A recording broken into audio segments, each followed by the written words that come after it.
And just to tell you the story, I just created the organization in 2003 on just a few ideas of, yeah, let's do something including deaf people. And I made a lot of mistakes. We made a lot of mistakes with other people we start with.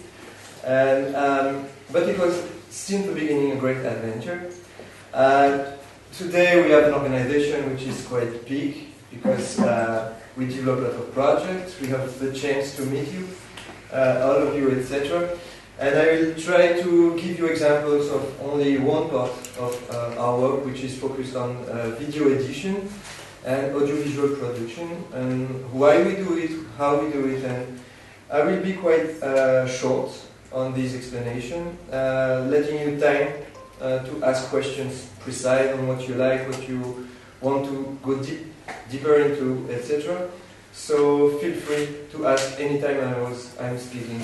Just it's open.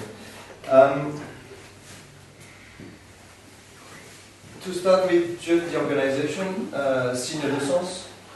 I think you already had many words about this organization and what we do, but I just wanted to give you two main objectives we have, two main goals, which are 3 years of work and 12 salaries, and two great objectives. First one is to help deaf people to access to social, cultural, and professional life, which means have equal chances, tools to adapt it to them, etc. So how to help deaf people to integrate into society and be present. And second step, which is a bit, maybe a bit more special in a way, is how to spread values, innovation, strength, and deaf experience into global society. So it's not deaf. Our vision of accessibility is not about how to help deaf people, but it's also how to help global society through the deaf experience. It's really more wide than just helping a part of the population, and to reorganize a kind of bridge between the different population and exchanges, because we are convinced that society needs all of the different parts of its body to just evolve. So you will see in those audiovisual production how we do these two goals, how we try to reach them. Our work is divided into three categories. First category is information. So we try to gather information, to find information in France, but also all over Europe, etc., as you can see it. And also outside of the European experience, through American experience or other continents' experience. So we try to gather as much experience as we can on the different topics we are working on. And then this information we try to spread it the most we can.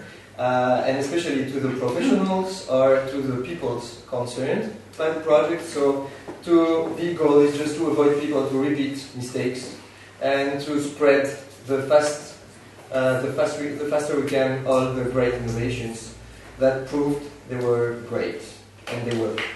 So first step is information. Second step is training. Training is how to transfer those knowledges or those practical skills to specialists, to professionals, and to families or relatives. So it's training, like giving people new skills. And third step is tools. So it's like a lot of people who want to work with deaf people or who have the responsibility to be accessible to deaf people really are in lack of tools. So you can see it in the museums where a lot of things are created or adapted, etc. So it's really a question of innovation and a question of tools. So we work a lot on that. So just what I just explained, but those three boxes. So for the museums, because it's the main topic today, we really work on those three different topics. So sometimes we work on information, like gathering information, and then say, okay, what a video guide could be and how it works, how it doesn't work, etc. And then for tools, we produce sometimes tools for museums. And training, because for example, we train people at the entrance of the museum to welcome deaf people and to interact and not to be like woo-hoo, panicked. So yeah, we really wanted to work on the three. Equilibrium and efficiency of the different projects will be total if we have those three bricks.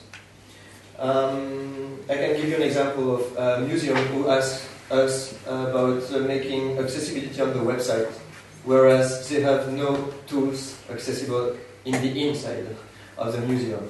So if you think only of one brick, then you risk just to spread money on something that will not be effective because the global offer is not really present. So I will just now focus on audiovisual production and multimedia design. It's really a wide topic, so I really want to have a lot of time to discuss with you and not be just speaking and speaking and speaking. So we will just try to first distinguish three different steps.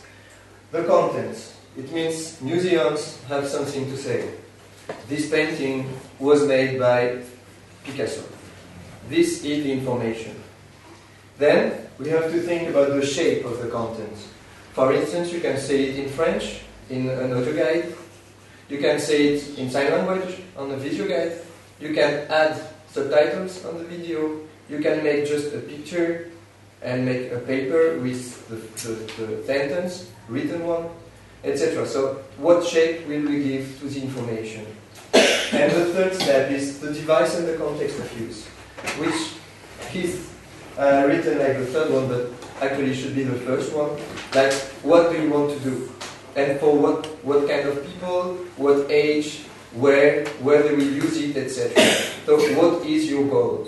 First question is, what do you want to give to people? Second step is, okay, what is the information? And third step is, okay, now we can shape the information to make it accessible to the people you have targeted. And it's really difficult sometimes to make people understand those three different things. I can also give you an example. Sometimes we have people asking us for an iPad, an application for an iPad. And this is the question. What can we do as an app? And actually I just say, I don't know, because I don't know what is your goal, what you are targeting about the public, the audience, and etc. So it's not a problem about accessibility and deaf people, especially, but in the field of accessibility we find the same question. First question is the goal, and second step is to shape the information. That's one thing we are trying really to organize. So I will try to show you different shapes of content and explain for each shape what was the context of use and the needs. So it will be just examples I will explain and show, and then we can discuss about the examples I will show you, or the examples you have, or the questions, etc. That was my position for this presentation.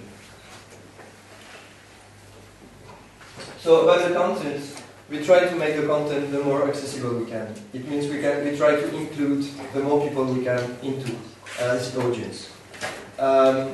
So it means we try to work on the multimedia specificities. It means like you can add subtitles quite easily, you can change the voice, you can make it in French, in English, and etc.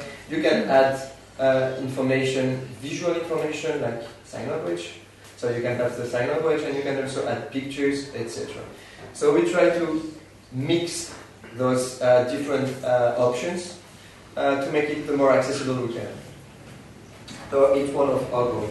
And each time we have a commission for the creation of something, we try to widen the audience.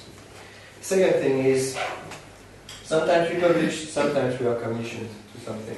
So it's really different. Sometimes we feel like we should try to create a new object, and this should be this one. And sometimes we say, okay, someone asks us to make something like this, for this use. And we have the two different things. most of the things I will show you, and actually all the things I will show you today are commissioned we had. So it was production for places, for clients, etc. So yeah, we usually have two different steps in the audiovisual production. First step is to help people to define the product, and second step is to product. So I will show you four examples. Sorry. Second one is when we create things. Yeah. Define and product. Yeah. So it's to help people to think about the commission in a way. I mean, sometimes people want to do something like equivalent to a video guide, but they don't really know how to build it or how to organize the content. So first step of our mission is just to help them to define the product and then to product. So more and more we are working like helping people to think about how the product should be or could be, and discuss about their situation, their audience, their goals, and then try to find the good object. And then we are in an agreement, then we start to product. So it's really a discussion and an exchange. It's really enriching for both of us. We discover new ways of use, new contexts, and then they discover new ways of organizing information. So it's really interesting. And I'm usually trying to give museums examples, like if someone wants a house, I mean, if I was willing to build a house, then I could express all my needs. But I won't go directly to someone who can build it. I will just go first to an architect, because the architect can translate my needs into something that the guy who can build will understand and follow. And we are more like architects than builders. So it's really something we have to think like that. So the examples are these four ones. First one I will show you is quite a common comment of a piece of art in a video guide. We just did it a few months ago for the museum. You will visit, or you will visit. You will visit it tomorrow or this afternoon. Sorry, this afternoon they will visit the museum. Yeah. So you will see the video guide in the hall. This afternoon I will just show you an example. Then you have an audiovisual version of the leaflet of the Ministry of Culture. So the question was, we created a leaflet to help parents to understand why they have to read stories to their children. And they asked us to translate it into an audiovisual production that could be accessible to deaf people, but also to other populations like illiterate people or people who have difficulties with French, etc. So it was really interesting. Third step is audiovisual presentation of social service. It's a local organization like social help for deaf people. And they have deaf people also with some mental disabilities. So they ask us to make an audiovisual presentation of their functionment, to make it accessible also to this audience which has some difficulties also to understand. So it's not a question of translating into sign language, but also to make it a bit more understandable. And then the last one will be a tool with design. So it is the exception. It's not a commission. We created it from scratch. So it's. I will explain you deeper when I will show you. It's a bit more complicated to explain. But it's a kind of new version of a visual guide in the museum.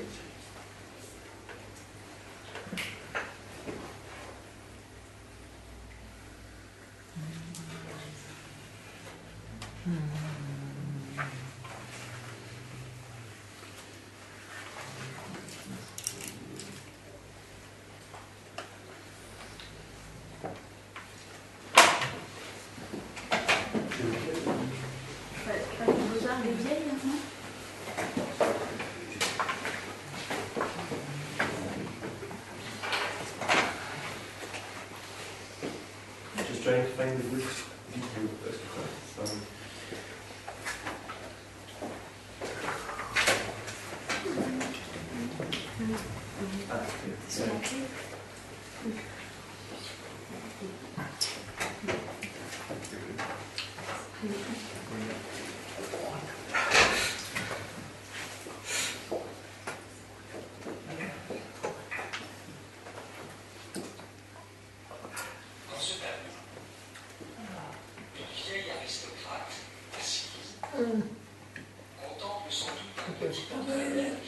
So you have a voice in French. Où il est inscrit une phrase en espagnol qui signifie comment ça va.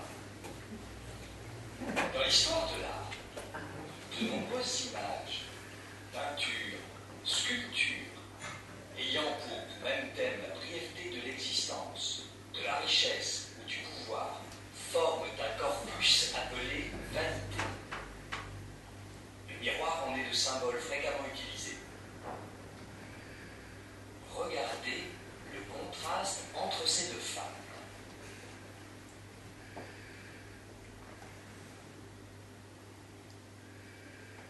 L'aristocrate porte une robe blanche, typique de la mode française au temps de Napoléon Ier. Elle a des paupières sanguinolentes, un nez plongeant et une bouche édentée. Sa servante porte une robe noire. Elle est coiffée d'un voile de dentelle, typique de la tradition espagnole appelée une mantille. Elle porte une perruque et a des cernes noires. Dans les cheveux de la femme à la robe blanche se trouve une flèche. C'est celle de Cupidon, symbole de l'amour. C'est une manière ironique d'évoquer. So to explain you the context, it's on an iPod, so it's quite small. It's just like something like 12 different positions in the museum, 12 different pieces of art. And yeah, we just had the text from the museum and we adapted it into this version, which is quite classic, I would say, except it may be some work on the object, the graphic object you've seen. The people, you can see it in a big way and then resized to the same size as the other one, etc. So this is more our specific ways of doing, like working a lot on visual objects that are added to the screen.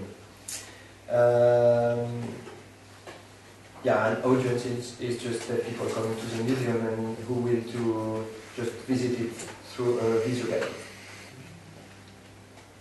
You have subtitles, sign language, visual objects, and then voiceover in French. I will just explain you on this example the way we work, the way we organize work step by step. First step is the text the museum gives us. Second step is we reorganize and reprocess all the information. I mean, we say, okay, there is this block of information about the painting, the painter, and this other block about the painting, and this is about history of art, etc. So we reorganize all the contents, and then we just propose to the museum a new way of saying, which is usually based on the sign language way of saying, which is usually more understandable for everybody, like in a pedagogical way. Sign language is more efficient than French to create logical information. I would say information in a logical order. So we use sign language to improve our way of organizing this information. Then second step is to have a validation from the museum, discussion. And then we decide in what way we will, and we decide the shape we will give to the information. For instance, if the guy says, okay, this sculpture was made in the wood of a kind of tree, then we can say, okay, the kind of tree, we will just use a picture and the name under it. We won't say it into sign language, we will just show the picture and the name. So this is an example. So we decide to give the information in a way or another, depending on our intuition. So this leads to a kind of script. So it's like a scheme of work for the... Yeah, it's like in the cinema you have the storyboard. It's quite the same, but a bit typical for sign language. But it's really kind of storyboard. So words, draws, and step by step we explain what happened in the movie. So this was the first example. I don't know if you have any questions about that. Yeah, I have a question. Maybe I can explain.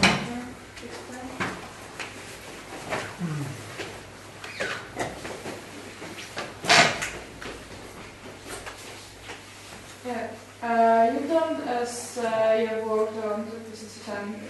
Congratulations. But about the man, how does he work? Because it's what the information stuff the museum gave and translate it into sign language. To adapt to the public. If it's text about history, it would be better to ask for that cat, maybe. But this man is very famous. It's a famous comedian, that comedian. But maybe it would be better to work as being with someone else to correct and give advice. I want to give the idea to there are people who are not very skilled and there are some signs that if you give medical persons or painters, specific signs that maybe could be used to make sure that the audience. It's just information. It's not critical. It's very a good step. It's really a good work you're doing. But as I'm saying this, I'm wondering maybe this is a success. This is a good job. But how would you work as a team? This is what I'm wondering.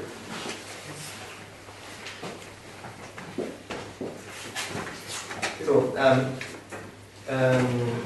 question of vocabulary in sign language comes at the last step. I mean, when you have decided how to shape the information, then comes the question of translation. I mean, we've decided that all these parts of text will have to be translated, and start the question of translation. Usually, for examples, if you have words which is really complicated, I would say, in this example, you've seen vanité, which is a complicated word into history of art, because it's a symbol. It's not really vanité as we find it in the French dictionary. It's really a way of understanding this word in the arts world. So we said the museum, okay, if you want to talk about the vanité, then you have to explain it more, because people don't know it. And it doesn't depend if it's about deaf or hearing people. It's just people doesn't know it. So then we have a discussion about the content and say, okay, you want to keep this word vanité, then we have to explain it, or you don't want to explain it, then we should put it away. But you have to choose between those two options. So just to explain things. So sometimes words who could be examples of your situation. I mean, words who would be difficult to translate into sign language because there is no sign or no well-known sign to say it. Usually we have kind of a strategy. First is to explain it, but then to show the word and not to give a sign. Because the objective is not to give deaf people new signs, the objective is to give deaf people new knowledges. And that does not depend on the way you give it, just to give knowledges. So thing is, if you give people, deaf people knowledge, then they will talk about it and then they will create a new sign. This is our strategy. Second step is sometimes we still have words, we have difficulties to just translate because we want to keep it and we would really like to sign it. So this is a question. So usually we have we actually ask our guides, the dev guides we have in the region. So we ask them sometimes for signs, and if there's something. Sometimes the comedian himself asks his own network for signs. That happens. And if really we don't find them, we never create it. We just avoid through a strategy I just explained you. Beside the work, we've created a dictionary in sign language on the web, which is collaborative dictionary. So the thing is, we don't want to solve all the problems in the same project because it's not possible. So question of visual guides is how to give deaf people culture into art, sciences, social things, etc. So it's really how to give culture and knowledges. And the question of the dictionary is how to give deaf people new vocabulary. I mean, the understanding of words from the oral language, and then maybe signs for words, for meanings they don't have yet, or to share them. So it's really like, okay, we have different works with different tools, different projects. We can't treat all the situations and all the problems on the same project. Otherwise, we would just fail. Because the objectives would be too wide, too many. So this is the answer. Then interesting things, because it could be that you come to see how we work. That could be a great understanding.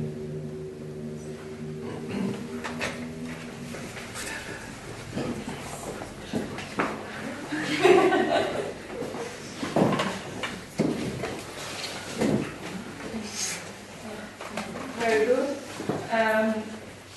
As Alexi said, I would like to add something. You have text writing by hearing people, the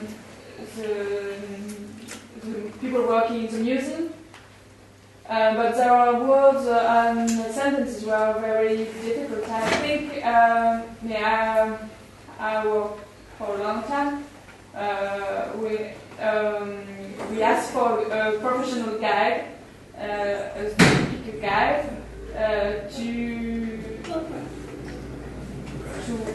read the text as hearing point of view, and the deaf guide can translate it in a visual way and summarize it.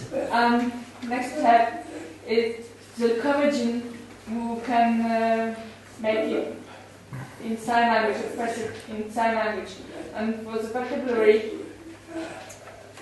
for example, Goya, there is a sign, a vocabulary exists, and we can exchange things and propose that you have already done this website in single sense.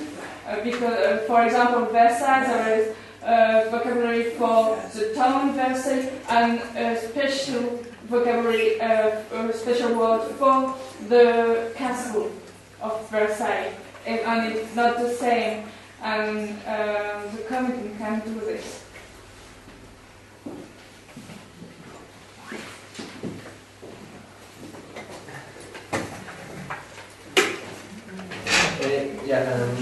Just already said, just to remind you, so I will just say that tomorrow you will have sessions about this question of new vocabulary, about the vocabulary used in the museums, etc. So you will be able to go deeper into these questions, and certainly you will see ELIX, which is a collaborative dictionary in sign language. So you will see it and you can discuss about the process, etc. tomorrow. But really the question is how to gather all the signs that are created by professionals, deaf professionals, in their everyday work life. So it's really a question, really an issue. So you will see it tomorrow, and precisely on this question of vocabulary. I will show you the second one.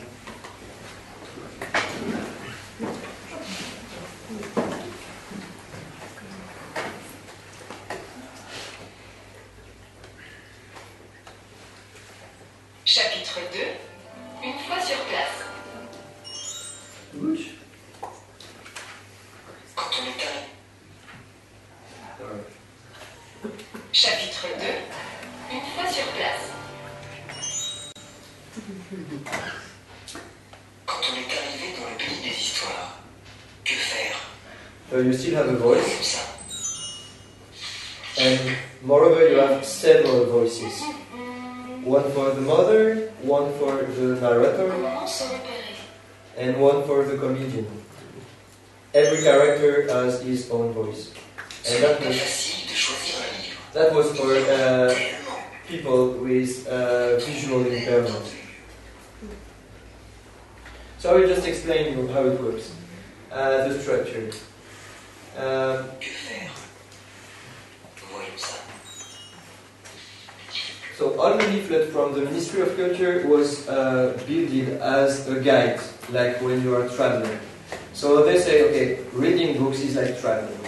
So people have needs, like, okay, how can I choose an hostel? And then it's the same, like, how can I choose a book? So they created everything, like question by question. So we said, okay, this is the organization of the book, how can I translate it on an audiovisual tool? So first question is the situation. So you see what is the problem, and you have the mother, which is surrounded by books, and there are too many books, and she's like, I just have questions, like, I'm not really able to choose. Then comes the precise question. So she says, how to locate myself, like how to choose among all those books. So then, situation. Second step is the question. Comment se repérer? Third step is explanation. So the comedian comes and says, oh, there is a problem. And then he said, okay, I have some things to tell. Ce n'est pas facile de choisir un livre. So that's not easy to find, to choose a book. And then, Trouver de l'aide dans deux lieux. Une librairie. and so we decided to divide the screen into like in a book, in a leaflet. So we have two parts. This one is the situation and all what visual tools we will use to help to understand. And this part is the part of the guy who is there. And he's coming out from a kind of a small window in the page, like I don't know, the help character in a story or in a book. So all of these things are designed precisely. It's not by chance. It's really thinking about that. So first step was to describe all the contents we had in the leaflet, the original one. Then organize it by thematic objectives, content, style of content, etc. And then build the design, the visual object that would translate exactly all those things, but in an organized way.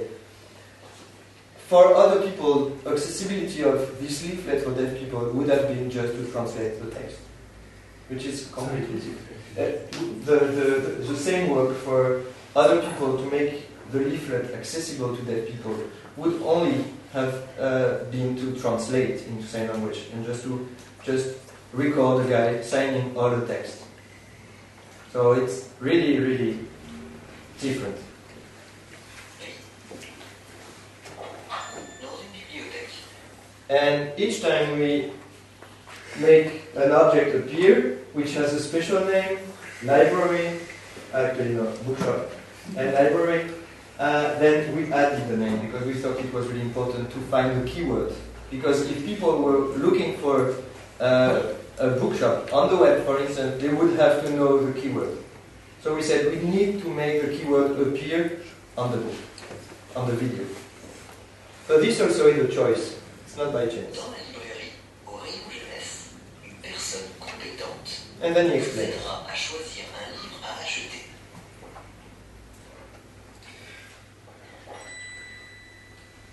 The guy who works Bibliothèque. in the library. Les bibliothécaires vous aideront à choisir un livre en fonction de l'âge de votre enfant. Sur place, vous pouvez aussi lire des histoires à votre enfant. Le livre. So I will just show you a second step just to make you see that the structure is constant. So question is closed. Other question. The situation, the question, Que faut-il emmener dans ses bagages? the helping guy, Il existe plein de and sortes starting de to explain. Il y a les imaginaires. And still, he's explaining that you can find a lot of different kinds of books in a bookshop, and he's giving the name of each category. And we decided to write still the name of the categories because it is the name they should use in a shop to find the good books. So if you don't have the keywords, then you can't find the book you're looking for. So even if you understand it in sign language, if you're not able to refine the word in the situation of use, then you won't be able to find a way. D'autres avec des dessins. Vous pouvez emmener un peu de tout ça suivant vos envies. That's it. So Et à écouter, l'enfant reçoit son magazine I think, yeah. dans la boîte aux lettres. You have animation and Avec ses héros familiers et ses rubriques prévues. the thing is, first, if you think about it, to make a leaflet for people who won't read stories to their children means that it is people who don't like to read. So to make a leaflet in a written form for people who don't like to read or who are not able to read is a bit special as an objective. So first step was not the question of situation of use and targeted people was not clear from the beginning. So they made something wrong as a shape. So they gave the wrong shape because they didn't think enough about the target. So we had to translate everything.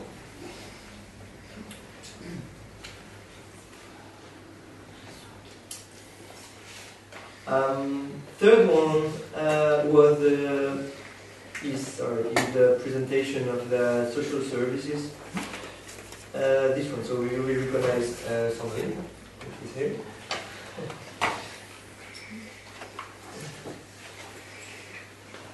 So, for instance, here you don't have voiceover. The thing is, all the people concerned by the social service are deaf people. So they said no need for audio things because it's not for hearing people. They wouldn't find any interesting information about that. And you can see how we. So it's social service to help about social life, so everyday life. Sorry. So selection of the service and then explanation of its goals. And the target is deaf adults from the north of France. So here's the guy, and then you can see that some keywords are falling around him and just like, what does that mean? All of the things, and then don't have to worry because we can help you to understand all of the words and the places and make them more accessible to you. So then, okay. So you see, it's like we could say, oh, you know, you don't know this word and this word and this word. Then you can come to us and we will explain you and etc. Or we can make it visible, like you would just go. And then things start to just put it in order, which makes them okay. It's clearer. I can just do something. So, for instance, in the design, some choices that were made were to have a character who would represent the deaf person who is in a need. So we still have this guy who is showing the situation. For instance, you can have a company here, and he's trying to enter, and the company just doesn't let him enter. So the question is, how can I enter into the company? And then she can explain the different steps or the different services offered by Sourd Media, which is the structure, which is really a great structure we have here. We are lucky to have it. So this is another example, and so we had the order, which was a bit special, is that they know really well deaf people. So it's really uncommon for us. It was more and more people get knowledge in now, so it's really interesting. But then, so it was really different, and also the question was for deaf people with mental disabilities or cognitive disabilities, difficulties to understand. So yeah, it was not only about sign language; it was really a bit wider. But the audience and the situation of use are really different, because the audience is the people in the waiting room. So people in the waiting room can find a video with that, with a TV with the video just turning on and on and on, etc. So while they're waiting, they can just listen to it, watch it.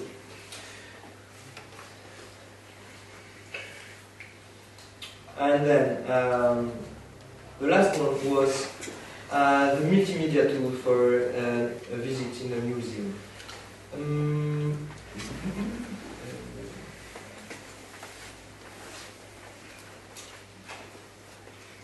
So I will explain you the context first. So a museum is about ethnology, so primary arts and culture from other continents, etc.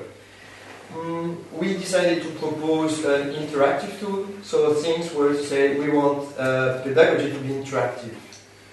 People will go to an adventure and discover things, and through the discovery learn things. And they will be in autonomy. I mean, children were just by themselves. We didn't follow them, we didn't animate them, they were just going by themselves. And then we will make it funny, but also interesting, like a lot of content inside. So we respected all the contents of the museum, but we changed the shape. We experimented it on deaf people, deaf children, for 2 weeks. And when I say we experimented it, it's more like researchers we work with experimented it for 2 weeks, and they followed children, they interviewed the children, etc. And results were really great. I mean, they were able to go through the museum by themselves, they were completely enthusiastic, and by the end they were understanding and retaining a lot of information. So it was really, really a success. It was so a success that the museum decided to buy the tool, who was just an experiment. So normally in December 2012 you will find the tool on an iPad, and great thing is 12, quite soon, in 6 months. So great thing is the tool will be just proposed to everybody and not only to deaf people. So just remember the second goals we have, it's about how to help society to enrich through deaf experience. So I will show you example of the video and then we can talk about it. Through deaf experience. So for instance, the guy in the video just before, so children have the iPad into the museum. There are about 3 on the iPad, and they just go in the museum to find objects and to find information. And at this step, the guy in the video said, okay, I met different people in the village, but I don't know who I should ask questions to. So tell me who you would choose.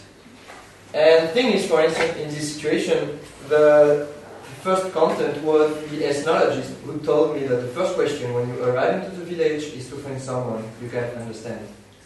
Because they don't have your language, sometimes they never met other people from other countries or other cultures, so it's really difficult. And he said, usually you have 1 or 2 guys in the village who has a t-shirt or a shirt or a jean or something, so you say, oh, he should have traveled outside and met other people, maybe he could be able to discuss. So we said, okay, who you should choose? And the thing is, you should choose this one, because he's the guy that looks a bit dressed like you. But these others look like really traditional ways. But then children have no clues to decide, to just try and try to think, which is the basis of learning, is try to think. So then they choose, and luckily they choose the one.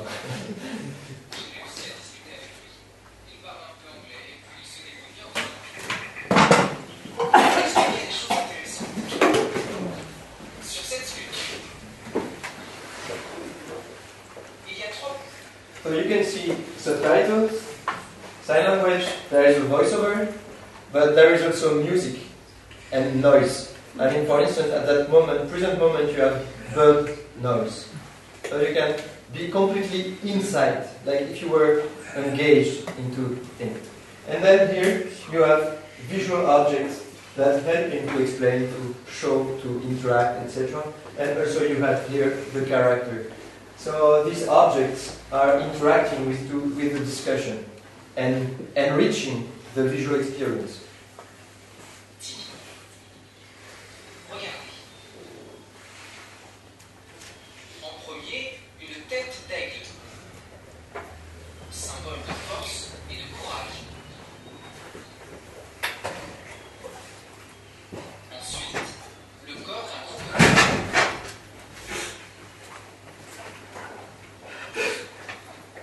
C'est un personnage important pour cette population. Il y a très longtemps, avant les hommes, il y avait un crocodile.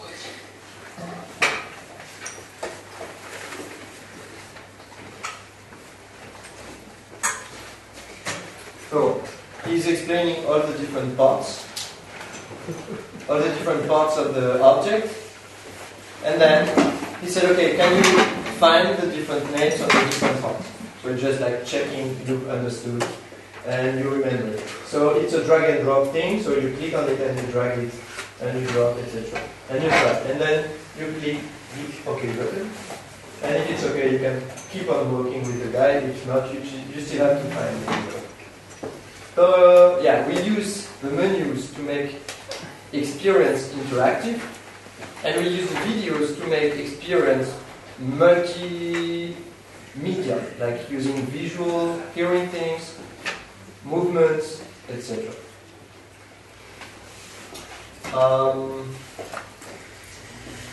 Yeah, I think I've done everything I wanted to show you. So just if you have questions or about the process, about the experiences, about the results, about maybe you find some great things and some bad things into it. You can be completely criticizing things. It's completely free.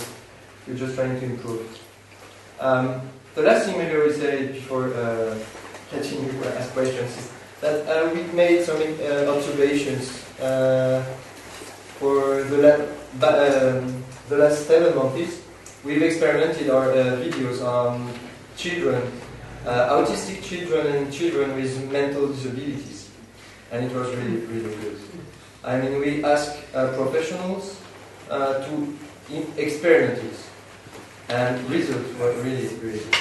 And no, it was like we tested it on 15 groups.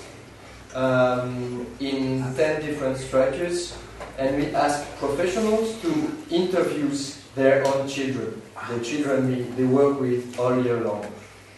And so we gave them the books and the video and a questionnaire, and we said, okay, can you just make the observation and give us the paper? So it was completely neutral. It was completely neutral because we were not involved into the process of evaluation. And we tested it. 130 children, and we had great results because the professionals said that those videos could benefit to more than 75% of the children. So it's really amazing. So it's still a way that we prove that through this deaf experience and the tools developed and designed in an interaction between deaf and hearing people, then we can help autistic children, which is crazy when you think about it. So it was a great success for us, a great step, I would say. So that was just that thing I wanted to say. So feel free to share your experience or ask questions about our experience. Just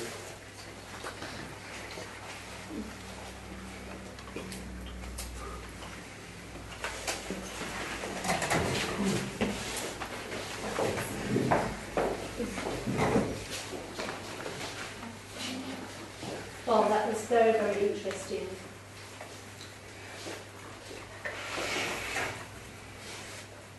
And it's interesting to see the different ways that you actually started the project. From commissioned to self ideas.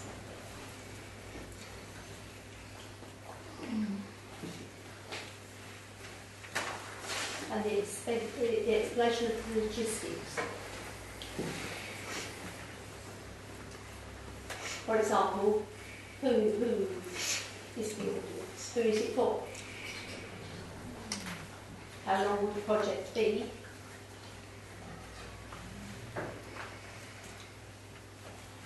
How you identify problems within the budget.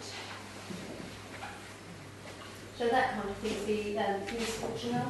That would be useful to know how you identify problems in the budgets and So it's more about how to create the project or how to build the project. It really depends. Sometimes we are commissioned to produce things, so which is really rare. I have to say, it's really starting.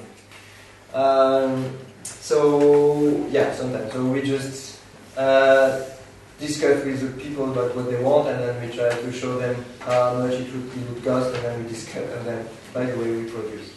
But usually it's more about creating the projects. So actually we succeeded into convincing the founders by showing some professional organization. I mean, we had the sourcing, so to be sure we understand the needs of the places, of the people, of the audiences, of the pedagogical objectives, etc. Then second step is about production. We can reassure people about our capacity to produce something which is relevant. And third step is about evaluation. I mean, we really work a lot on evaluation, and not about self-evaluation, but more about evaluation independent one. So we connect to more and more researchers who are interested into following our activities and evaluating it. And to say, okay, this works, this doesn't work really well, this could be improved, etc. So this chain of value is really helping to convince big funders, because it costs a lot of money.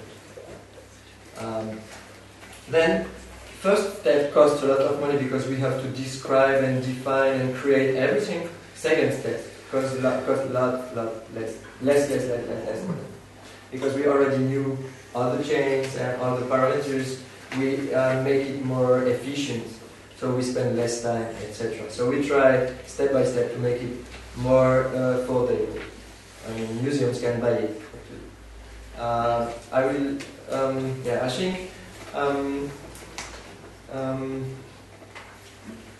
We have two ways of seeing things. First is like exploration, so experimentation. So it's close to research, I would say. And this doesn't need to be affordable, because it just needs to be finding solutions, evaluations, results, new products, etc. Second step is how to make it affordable and implementable. I don't know if I can use this word. Then you can settle it into the museum, because it's not too expensive, it's not too complicated, it's not something you will broke in 2 minutes, etc. So all these questions.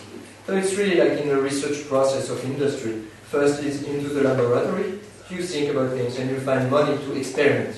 And then you find solutions and start the industrial step, which means how you can really produce an object that could be settled into the different places and who is not too expensive. And in this question of too expensive, we also really try to think a lot about how to connect museums one to another.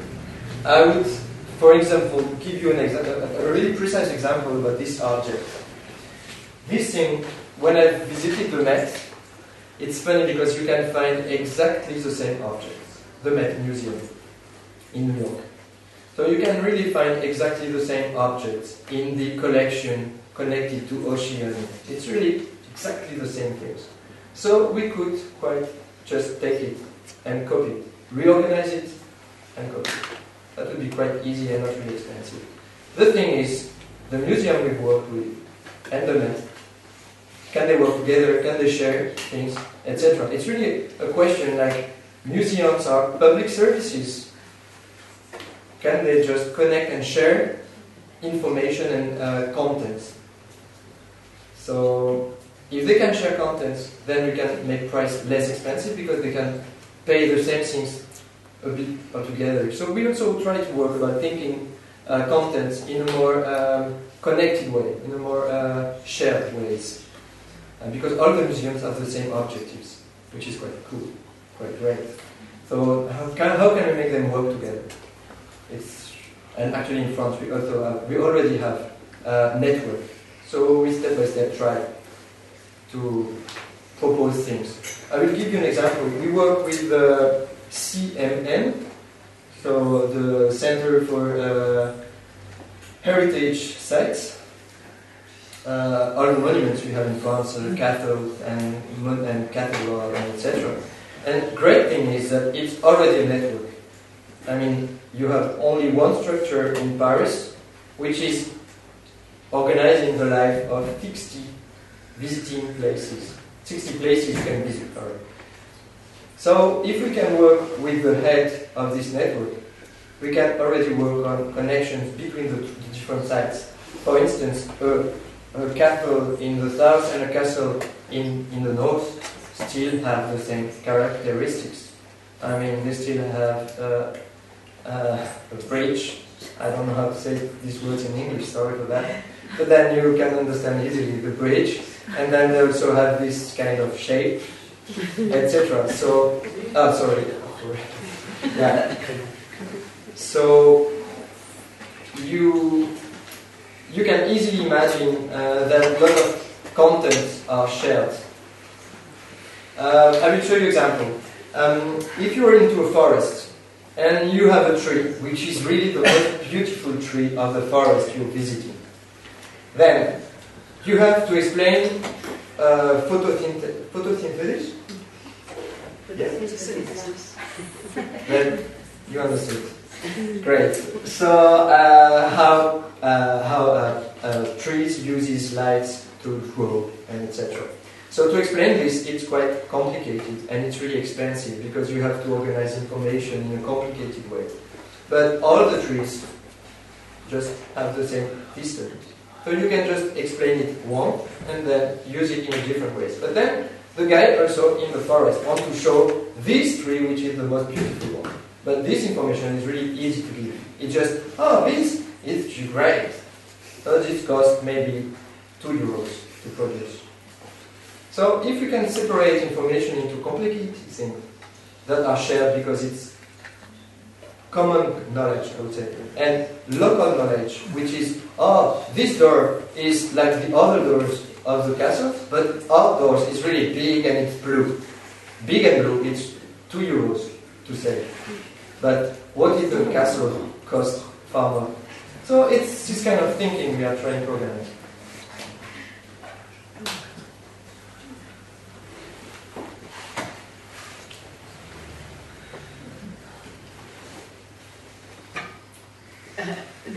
Are you in any way connecting with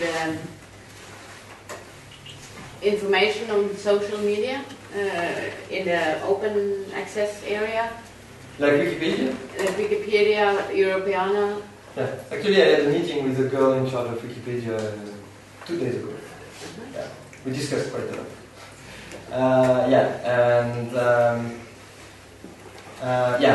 We really try to think about the models, the economic models. Our goal is to produce as much content as we can, who would be accessible. So I said just the content is great, but it's not accessible. So what could we do? And they are completely open to the idea of adding videos using sign language or anything that could be in a video way, more accessible, etc. So they are completely open. The thing now is just to think about the economic model.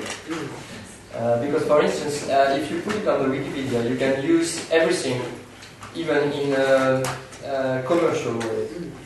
So that would say, I would create content, put it on Wikipedia, and everybody could use it in a commercial way. Yeah. I'm not completely against this idea, but I really have to think about how to organize this new vision of things. But I'm completely into the same vision of information being common, and then the uses who are local. It's really a different way of viewing information. I will explain you something. For instance, I work in a museum, and they have video guides, and we are trying to produce another tool. And they don't want to put the content of the video guide into the content of the second tool, because they think about competition between the two tools. But I said, actually, people won't go to the entrance and then give the object and take the other one and go into the museum, because you are confusing objects and knowledge. Knowledge is the insight. Object is just the way you watch the content. No matter if it's this one or this one or this one, or it doesn't matter. But the more you can give access to the same information, the better it is. They are still thinking about content chained to object. But actually, it's not a vision nowadays, it's just done. It was right when you were printing things into paper and you were not able to take the printing to put it in another book. It was into this one. So it was done. Today it's completely different. And luckily we are, because we can share information more easily. And especially video. So it's still things to change in the mind of people, like, okay, information as a shape and as a device. And then we have to think about the context, the use, the objectives, and then we can mix all of this. It's like a Lego game. It's just having tools and then, this is a good shape.